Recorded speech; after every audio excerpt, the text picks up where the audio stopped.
يا قوم إنما هذه الحياة الدنيا متاع وإن الآخرة هي دار القرار.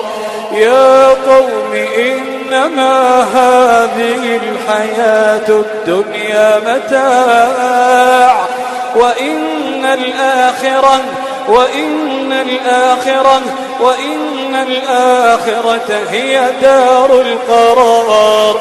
من عمل سيئة فلا يجزى إلا مثلها ومن عمل صالحا من ذكر أو أنثى وهو مؤمن فأولئك يدخلون